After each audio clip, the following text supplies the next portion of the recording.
1 dead 26 wounded in Memorial Day massacre and U.S. officials expected to address the nation. The loss of respect for all the things that we used to hold sacred has accelerated at an alarming rate in the United States in recent years.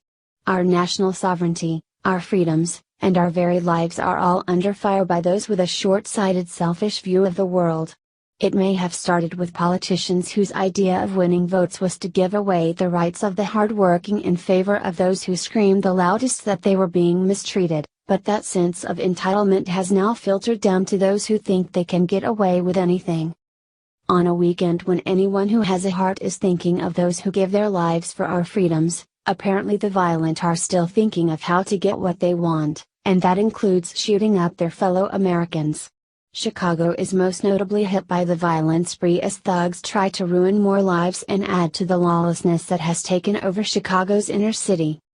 Chicago, Sun-Times MediaWire, A 15-year-old boy was killed and at least 26 other people have been wounded in Chicago shootings throughout the Memorial Day weekend, including 2 people wounded in a shooting on I-57 on the far south side.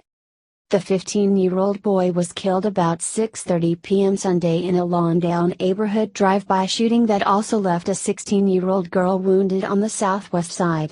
The 2 teenagers were in a gangway in the 1600 block of South St. Louis when someone fired shots at them from a passing gray vehicle, according to Chicago police. The boy was shot in the back and taken to Mount Sinai Hospital, where he died. The Cook County Medical Examiner's Office has not provided information on the fatality. The girl suffered a graze wound to the back and was taken to Mount Sinai Hospital. About 2:45 a.m. Monday, someone inside a black Dodge Charger fired shots at a gray Acura while the vehicles were traveling in the northbound lanes of I-57 near 115th Street, according to Illinois State Police. The Acura was then rear-ended by a third vehicle. One person inside the Acura was shot in the buttocks, while another person suffered a gunshot wound to the lower back. 2 men were taken from the scene in serious to critical condition to Christ Medical Center in Oak Lawn, said Chicago Fire Department spokesman Jeff Lyle. 2 other people were taken in good condition to Roseland Community Hospital. Additional details on the shooting were not immediately available.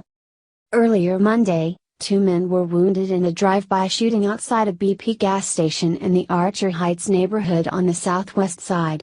The men, ages 21 and 22, were driving south at 1:24 a.m. in the 4500 block of South Pulaski when someone in a dark-colored SUV fired shots in their direction, police said.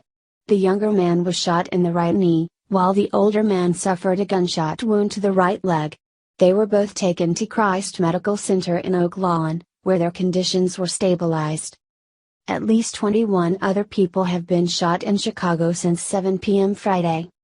The disrespect for human life that this display is a tribute to those who know nothing about consequences, or about a life that can be lived to mean something. Sadly, this year's violence isn't even as bad as the previous years. Fox 32, with a single fatal shooting since Friday evening. This year's holiday weekend has been much less violent than last year's. In 2016, 47 people were shot, 4 of them fatally, by midnight Sunday of the long holiday weekend, which is widely viewed as the unofficial start of the summer, with an accompanying surge in city gun violence. By the end of that weekend, 69 people had been shot, leaving 6 dead. 12 people were killed and 43 wounded over 2015's holiday. Chicago's famous violence isn't getting any better, and anyone with a reasonable outlook on the landscape of the living conditions in this bloodied inner city can see that the city's policies need some reform. For all the community organizing and love for illegals put out into the universe, somehow the killing still abounds.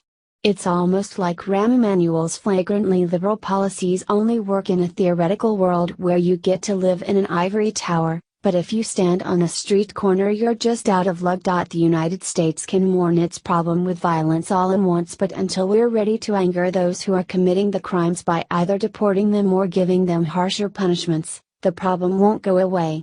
And placating to criminals is not what America is supposed to be about. As we remember our fallen heroes on this Memorial Day, let's consider that the greatest way to honor them is to find a way to keep the country that they died for a safe haven for their families, all of those still to come.